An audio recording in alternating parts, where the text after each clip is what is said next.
Good evening. Here we are, we're hoping to do a little tribute to a friend that has recently died. I've asked his wee wife's permission, Hazel Houston. The tribute I would like to do, I did one for Michael Harrison just last year, and I would like to do one for Barry Houston as well. Now this that I would like to do tonight is not to take away from anything that has already been said. There was some beautiful words spoken about Barry Houston on the inside and at the graveside at his funeral. But really what I wanted to do was just a tribute to him, but it's for maybe for those who didn't make the funeral. And I know there was some great friends of Barry's that weren't at the funeral, people like Bill Tinman, the Emery's in Australia, Big Rob Johnson, and people from the camp, Davy Irwin, and loads of people who I couldn't mention here tonight who didn't make the funeral. But I would like maybe just this will help you to remember. I would like to tell a couple of stories about Barry, and I would like to sing a couple of songs just as fitting tributes to him. And so I hope you enjoy them. Barry was one of my best friends. I grew up with him, I loved him. He was one of those positive people that when you met him, you always went away the better for meeting him. He was just a beautiful guy.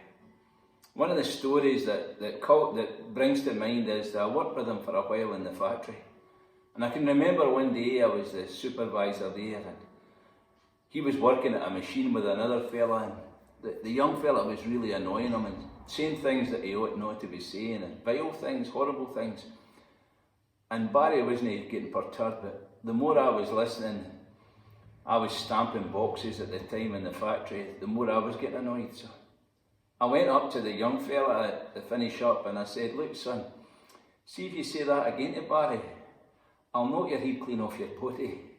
And of course wee Barry says, no Donald, you see I was young and maybe a bit arrogant then. I wasn't behaving like a Christian either, but Barry would say, no Donald, he's no upset me one wee iota, son. He says, don't say that. You see, he's actually just making a fool of himself. I'm no annoyed one wee bit, Donald. You see, that was Barry Houston. I said at the funeral, he was a man without an ego. And you don't meet many men like that. And that was wee Barry. He was just a beautiful wee guy. One of his favourite hymns was "Build Me a Cabin in the Corner of Glory Land." Many years I've been looking. So I would like to sing that first of all. Maybe it will remind you. Would always say, "Okay then," or "Okay then." So here we go. Many years I've been always to come home, but I barely find almost travel alone. I don't care for fine mansion on the same sand, but build me a cabin in the corner of glory land. Build me just a cabin in the corner of glory land, in the shade of the tree of life that it may stand. I want to hear the eagles sing and see Jesus stand. Oh, build me a cabin in the corner of glory land.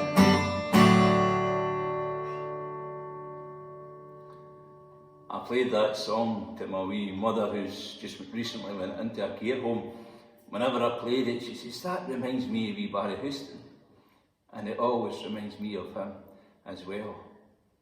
One of the other stories I would like to tell just about wee Barry was I can remember we used to go camping quite a lot.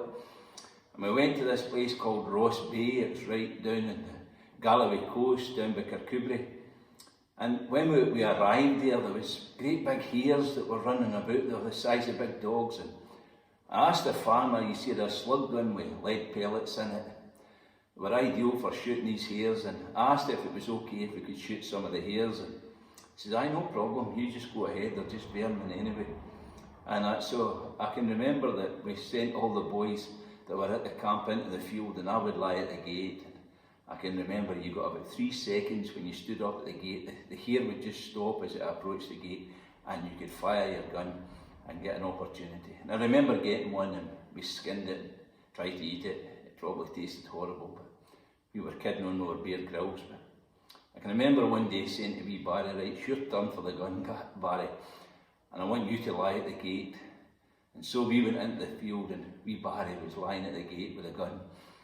And I remember that the hares, there must have been 8 hares in that field, and they all went up to the gate. And every time Barry stood up, he had a look at the hare would look at him and then disappear, and he never fired the gun. There was one hare that just about looked up the barrel of his gun, and I'm saying, come on Barry, come on, shoot the hare, shoot the hare.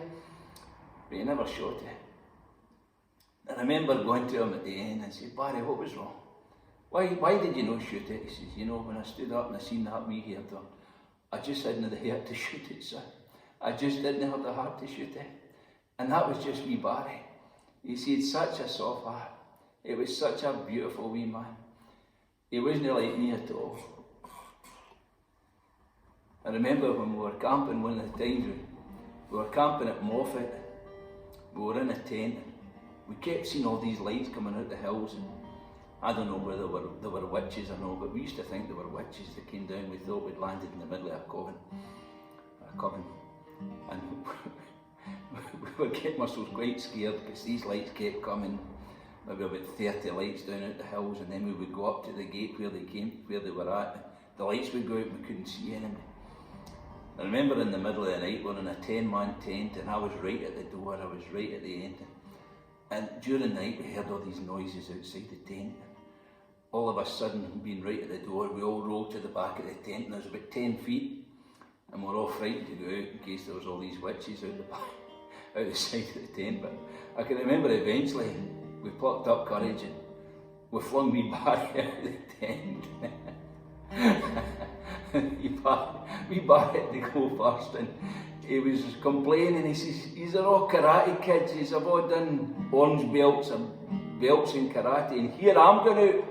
And so wee Barry was really brave after all. He was a great guy. But one of the things about Barry was, one of the best things about Barry is, he lived his life in hope. Those of us that knew him, that worked beside him, that lived beside him, Barry had a hope in this life, and his hope was in Jesus Christ. And he knew that whether he lived or he died, he had that hope. And it was a hope of heaven. It was the hope of his Saviour. And he loved him. And he lived for him. And he lived just about the whole of his life as a testimony to Jesus Christ. And there's a wee song, he used to buy records. He was a great man for Christian music, Barry, especially when I was younger. He used to pass me some of his records. This song that I'm going to play was one of the ones that he passed down to me. And I can remember it, and it so impressed me, the words. And it's called Hope. And Barry, wherever else he is, he's home now. He's reached his eternal goal. So here we go. Home, where I belong.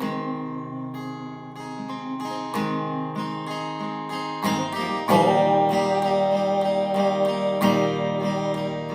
with you. We roam. Home.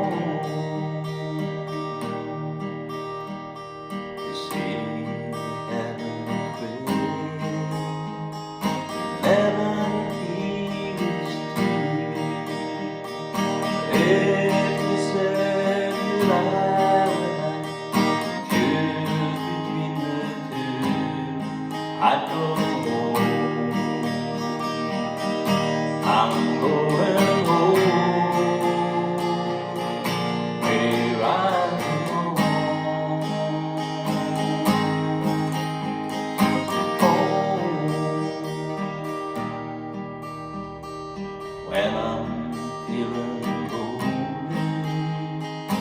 when I'm feeling blue.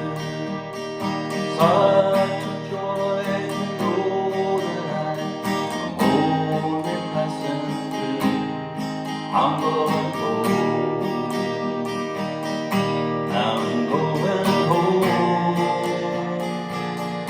where I belong. Oh,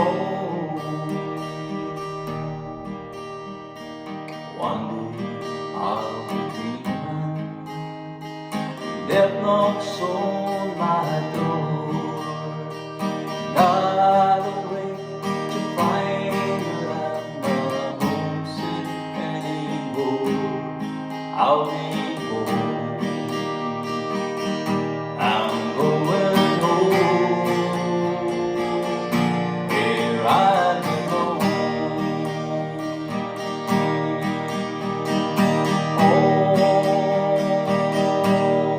Where I belong.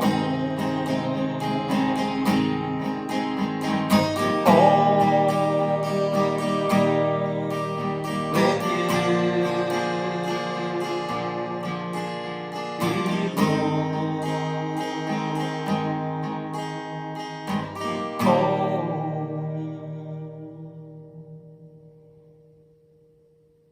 We remember Hazel and the two girls and all his family and his grandchildren in our prayers every day. We trust as we remember our dear brother, our dear friend Barry Houston, that he'll just remember him with us and give thanks to God for his life and for his testimony. And remember, he's okay then. Thank you.